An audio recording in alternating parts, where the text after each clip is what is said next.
আসসালামু আলাইকুম রহমতুল্লাহ। আজকে আমরা অপটিটেক্স সফটওয়্যার ব্যবহারের কিছু বেসিক ব্যবহার দেখব। তো আমার কাছে এখানে অপটিটেক্স 21 ভার্সনটি ওপেন করা আছে। যারা আমরা অপটিটেক্স সফটওয়্যারের কাজ শিখতে চাই, অপটিটেক্স সফটওয়্যারের মাধ্যমে প্যাটার্ন বানানো শিখতে চাই, তো তারা আমার এই চ্যানেলের ভিডিওগুলো নিয়মিত দেখতে পারেন, আশা করি কাজে আসবে। তো অপটিটেক্স সফটওয়্যার ওপেন করার পরে প্রথমে আমরা এরকম একটা ইন্টারফেস দেখতে পাই। এখানে সবগুলো অপশন হাইড করা আছে, অর্থাৎ আমরা যখন এখানে একটা পিস ওপেন করব, কোনো একটা প্যাটার্ন ওপেন করব, তখন আমাদের এই অপশনগুলো অ্যাক্টিভ হবে। তো প্রথম অবস্থায় আমি একটু পরিচয় করিয়ে দেই। এটা হচ্ছে আমাদের মেনু বার, এখানে এগুলো হচ্ছে আমাদের মেনু আইকন। এরপরে আমাদের পিস উইন্ডো আছে, বাম দিকে এদিকে টুল বক্স আছে, টুল বক্সে আবার অনেকগুলো অপশন আছে, tool box, piece properties, internal, আরও আমরা চাইলে এখানে অপশন অ্যাড করতে পারি। এরপরে আমাদের এই যে বড় যে স্পেসটা, এই স্পেসটা হচ্ছে আমাদের ওয়ার্কিং স্পেস, ওয়ার্কিং এরিয়া। তো আমি এই অপশনগুলো অ্যাক্টিভ করার জন্য আমি এখানে একটা পিস নিয়ে আসি। পিস আনার জন্য আমি মাউসের রাইট বাটন ক্লিক করব। এরপর এখানে ক্রিয়েট এ রেক্টেঙ্গুলার পিস, এখানে আরও বিভিন্ন ধরনের পিস আছে, পলিগোনাল, এছাড়াও আরও অনেক ধরনের পিস আমরা ক্রিয়েট করতে পারি, স্পাইরাল, স্ট্রেপ। তো আমি প্রথমে একটি রেক্টেঙ্গেল নিচ্ছি। রেক্টেঙ্গেল ক্লিক করার পরে আমার এখানে একটা ডায়লগ বক্স আসলো। ডায়লগ বক্সে এখানে আমরা অনেকগুলো বিষয় দেখতে পাচ্ছি। পিস নেম, অর্থাৎ আমি যে পিসটা ক্রিয়েট করব, আমি যে পিসটি ক্রিয়েট করব, এই পিসের একটা আমি নাম দিতে পারি। আমি নামটা একটু চেঞ্জ করে দিই আপনাদের বোঝার সুবিধার্থে। আমি নাম দিলাম বেসিক। এবং এখানে আরও দুইটা ইউনিট দেখা যাচ্ছে, একটা লেন্থ, একটা উইথ। তো এটা আমাদের কিসে আছে, এটা আমরা কি ইঞ্চিতে আছে নাকি মিলিমিটারে আছে না সেন্টিমিটারে আছে, এটা দেখার জন্য আমরা একদম সর্বডানে এই কর্নারে এখানে দেখতে পাচ্ছি সিএম, স্কোয়ার মিটার, অর্থাৎ এটা সেন্টিমিটারে আছে। তো আমরা এখানে লেন্থ এবং উইথ দিয়ে দিতে পারি আমাদের সুবিধা মতো। দেওয়ার পরে যখন ওকে প্রেস করব, তখন আমাদের এ ধরনের একটা পিস চলে আসবে, পিস চলে আসবে। এখন একটা জিনিস খেয়াল করুন, যখন আমাদের এই পিসটি চলে আসলো, তখন এই যে মেনু বারের যে আইকনগুলা, এই আইকনগুলো এখন প্রায় সবগুলাই অ্যাক্টিভ হয়ে গেছে।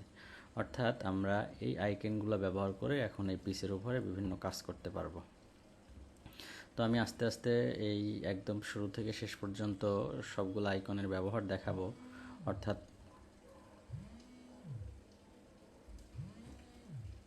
তো এখানে আমাদের পেজটা চলে এসেছে। তো আমরা এখানে প্রথমে ফাইল মেনু আছে, ফাইলের কি কাজগুলো আমরা এখানে আমাদের কাজ করতে গিয়ে কোন কোন অপশনগুলোর প্রয়োজন আমরা এগুলো দেখার চেষ্টা করব। এরপরের ভিডিওতে এডিট, দেন পিস, grading, design, 3D, tools, view একে একে আমরা দেখব। এবং এরপরে ফাইনালি আমরা প্যাটার্ন তৈরি করা শুরু করব। টি শার্ট প্যাটার্ন তৈরি করব, জ্যাকেট প্যাটার্ন তৈরি করব, প্যান্টের প্যাটার্ন তৈরি করব এবং প্যাটার্নগুলো গ্রেডিং করব। গ্রেডিংটাও আমরা দেখে নেব। তো আমার এই ভিডিওগুলো একটু লং হবে, আমি একটু বিস্তারিত বলার চেষ্টা করব। তো ধৈর্য সহকারে আপনারা সবাই দেখবেন, আশা করি উপকৃত হবেন। আর বিশেষ করে যাদের অপটিটেক্স সফটওয়্যার শেখা খুব জরুরি, তারা খুব সহজেই একবার দেখেই ইনশাল্লাহ বুঝে যাবেন। ওকে, চলুন কথা না বাড়িয়ে কাজ শুরু করে দেই।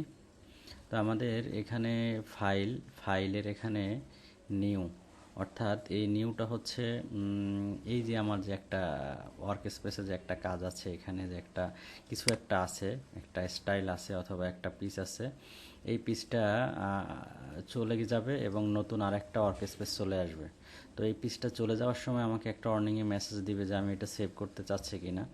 দেখুন, আমি যখন ফাইলে গিয়ে নিউতে ক্লিক করব, তখন আমাকে এই মেসেজটা দিল যে সেভ কারেন্ট চেঞ্জেস। আমি কি এই কারেন্ট এখন যে পিসটা আছে এটাকে সেভ করতে চাচ্ছি কি না। তো হ্যাঁ, আমি এটা সেভ, এরপরে ওপেন দেখার আগে আমি এটা কন্ট্রোল এস অর্থাৎ সেভ করে নিচ্ছি। সেভ দিলাম। আমি কোথায় সেভ করব, ডেস্কটপে জাস্ট আমি একটা নাম দিয়ে সেভ করে দেই, টেস্ট। দিয়ে আমি সেভ করে দিলাম। তো আমার এটা সেভ হয়ে গেল। এরপরে ফাইলে তাহলে এখন যদি আমি নিউ দিই তাহলে কিন্তু ওই মেসেজটা আর আসবে না, সরাসরি এখানে একটা নতুন ওয়ার্ক স্পেস ক্রিয়েট হবে। এই যে নতুন একটা ওয়ার্ক স্পেস ক্রিয়েট হলো। এখন আবার আমি চাইলে এখানে আমার যদি কোনো করা স্টাইল থাকে আমি সরাসরি ওপেন করতে পারি। শর্টকাট হচ্ছে Ctrl+O। তো আমি এখানে ওপেন দিতে পারি। এই যে আমি টেস্ট যেই পিডিএফটা আছে এটা আমি ওপেন করতে পারি চাইলে। এভাবে আপনাদের যদি কোনো স্টাইল করা থাকে এখান থেকে ওপেন করতে পারবেন। এরপরে আছে আমাদের সেভের কাজটা আমি অলরেডি দেখে ফেলেছি। এরপরে আছে সেভ অ্যাজ এটা মাইক্রোসফট অফিসের মতোই অনেকটা। তো এটা হচ্ছে আপনি যদি এই ফাইলটাই অন্য নামে অন্য কোনো লোকেশনে সেভ করতে চান তাহলে সেভ অ্যাজ ব্যবহার করতে পারবেন। তো সেভ অ্যাজ দিলে এখানে জাস্ট সেভ অ্যাজ দেওয়ার পরে আমি কোথায় সেভ অ্যাজ আমি সেম লোকেশনেও অন্য নামে সেভ করতে পারি। আমি টেস্ট অন দিয়ে সেভ করি দেখানোর জন্য। টেস্ট অন দিয়ে সেভ করলাম, সেভ।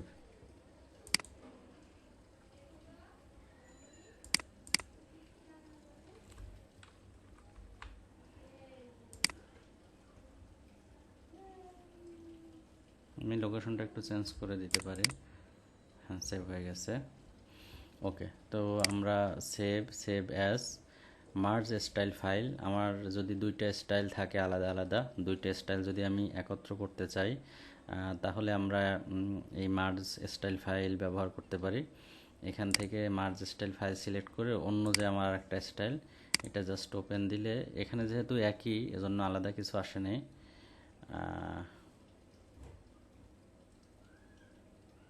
দুঃখিত, আমার সফটওয়্যারটি একটু ক্র্যাশ করেছিল, আমি আবার ওপেন করেছি। তো আমি ফাইলটা ওপেন করে নিই আবারও। ওকে, আমরা ছিলাম এখানে মার্জ স্টাইল। সো একটা স্টাইলের ভিতর আর একটা স্টাইল মার্জ করার জন্য আপনারা এই অপশনটা ব্যবহার করতে পারেন। এরপরে merge size only, file utilities. এখানে আসলে এগুলো আসলে তেমন ব্যবহার হয় না, এগুলো খুবই কম ব্যবহার হয়। তো এগুলো আমরা স্কিপ করে যাচ্ছি কারণ আমরা শুধুমাত্র যে অপশনগুলো বেশি ব্যবহার হয় এবং যেগুলো আমাদের কাজে খুবই প্রয়োজন আমরা শুধুমাত্র সেগুলো দেখার চেষ্টা করব। এরপরে আমাদের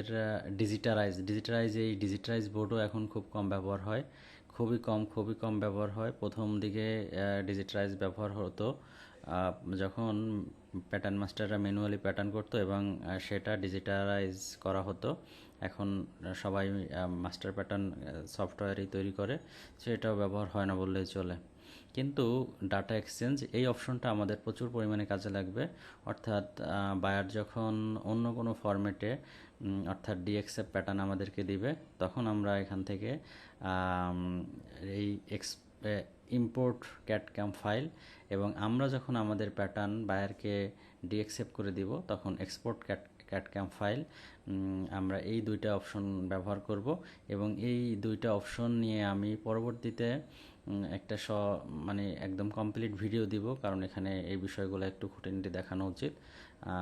তো আমরা এক্সপোর্ট কিভাবে আপনি ডিএক্সএফে অপটিটেক্স প্যাটার্ন এক্সপোর্ট করবেন এবং অন্য প্যাটার্ন কিভাবে অর্থাৎ ল্যাক্রার প্যাটার্ন কিভাবে ইনপুট করবেন, তারপরে গারবারের প্যাটার্ন কিভাবে ইনপুট করবেন, অন্য সফটওয়্যারের প্যাটার্ন কিভাবে ইনপুট করবেন আমরা সেই ভিডিও আমরা পরবর্তীতে দিব। তো এই বিষয়টা আমি এতটুকুই রেখে গেলাম। প্লট, আপনার করা প্যাটার্ন যদি প্লট করতে চান তাহলে এই অপশন প্লট অপশন ব্যবহার করা হয়। তো plot, arrange plot, setup plot এই বিষয়গুলো যদি এখনই আমি আপনাদেরকে দেখাই এই বিষয়গুলো আসলে মাথার উপর দিয়ে যাবে। আরেকটা কথা বলে রাখি, এই ভিডিওগুলো আপনি যদি অপটিটেক্স এক্সপার্ট হন বা মিড লেভেল পর্যন্ত জানেন আপনার জন্য এই ভিডিও না। আপনি একেবারে বেসিক থেকে যারা শুরু করবে তাদের জন্য এই ভিডিও। তো আমি এই বিষয়গুলো পরবর্তীতে দেখাবো, এখন আপাতত স্কিপ করে যাচ্ছি। এরপরে টেক প্যাক এসেনশিয়াল আমরা স্কিপ করে যাচ্ছি। রিপোর্ট এক্সেল, আমাদের এখানে যে প্যাটার্নগুলো থাকবে এগুলো যদি এক্সেলে আমি রিপোর্ট আকারে দেখতে চাই তাহলে রিপোর্ট এক্সেল। মূলত এই অপশনগুলো আপনার খুবই কম ব্যবহার হবে, আপনার এই উপর থেকে এই অপশনগুলো, এবং সবচাইতে বেশি ব্যবহৃত হবে ডাটা এক্সচেঞ্জ। হ্যাঁ, তো আমরা ফাইলে এই বিষয়গুলোর কাজ জানলেই আমাদের এনাফ। এর চাইতে বাড়তি আর কিছু জানার প্রয়োজন নাই। আশা করি ভিডিওটি আপনাদের ভালো লেগেছে। আমি পরবর্তীতে এডিট পিস গ্রেডিং নিয়ে ধারাবাহিকভাবে ভিডিও দিব ইনশাল্লাহ।